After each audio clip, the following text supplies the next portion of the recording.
Good evening. Going to have a look at. I haven't done a video for a while, so I thought I'd do one. I'm going to look at the idea of the concept album and various interpretations of that statement. I mean, normal thing is a concept album is a collection of songs that share a theme or a concept or a narrative. Rock opera is a collection of songs related to a common story. Let's face facts, they're quite interchangeable. So I'm going to take a look at just a few of my favourite ones, and also mostly vinyl, but there's one CD. Okay, first up is kind of like the daddy of them all, I think, more or less, but it's really considered one, Pink Floyd, The Wall, which is about a rock star called Pink, not the female singer, who constructs a psychological wall around himself, and there's all sorts of things like dealing with mental illness, visiting a psychologist, which I think the song "Comfortably Numb" is about medical help, medication, that sort of stuff. So that's kind of like a big one, really, for me. Now, there's a band which done in the 60s and 70s who did their own concept stuff, or rock operas, as I say, because all the songs are related to a part of the story, and that was The Who was a rock band, kind of a modish band in the early 60s, but they went to more rock side of it anyway, especially Pete Townsend, who wrote most of the songs. The first of these was called Tommy, which is about a deaf, dumb and blind boy, or a boy that was traumatised into believing he was deaf, dumb and blind by a childhood trauma, and he went through all sorts of stuff, and the songs follow that path, really. I mean, what say, something that made him deaf, dumb and blind psychologically, I guess, and obviously, and his only gift was playing pinball. The only sense he'd use is the sense of touch and feel.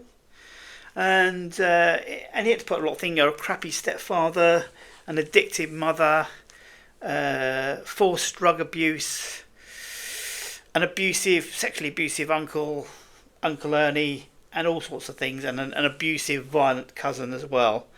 But so that's Tommy by The Who.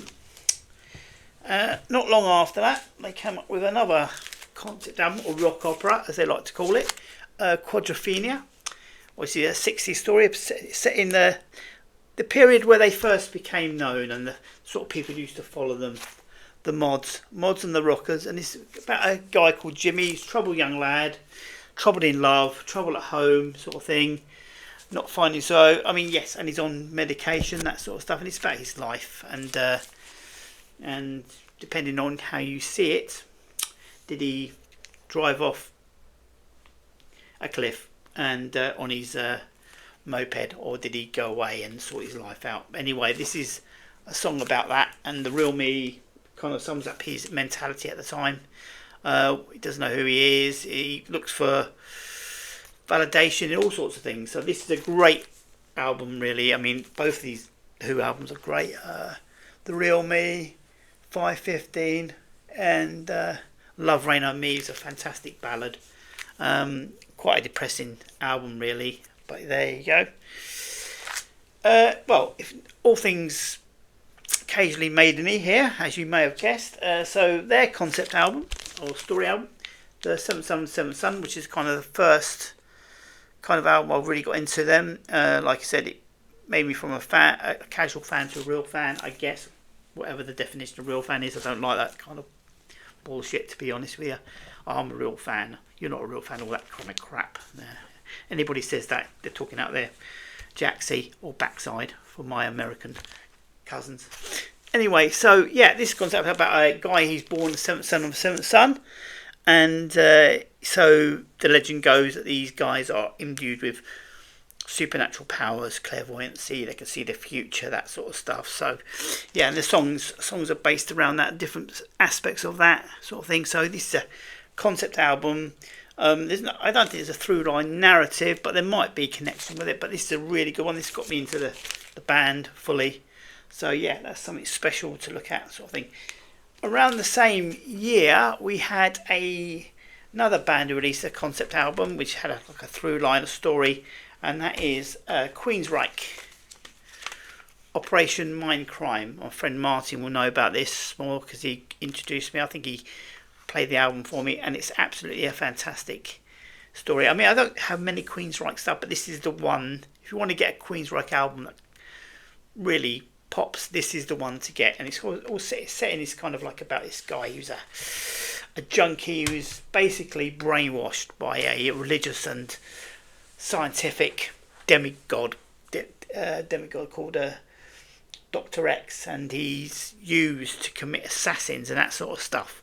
So it's all sorts of weird stuff and really dark stuff. Songs like Spreading the Disease, Revolution Calling, and Sweet Sister Mary.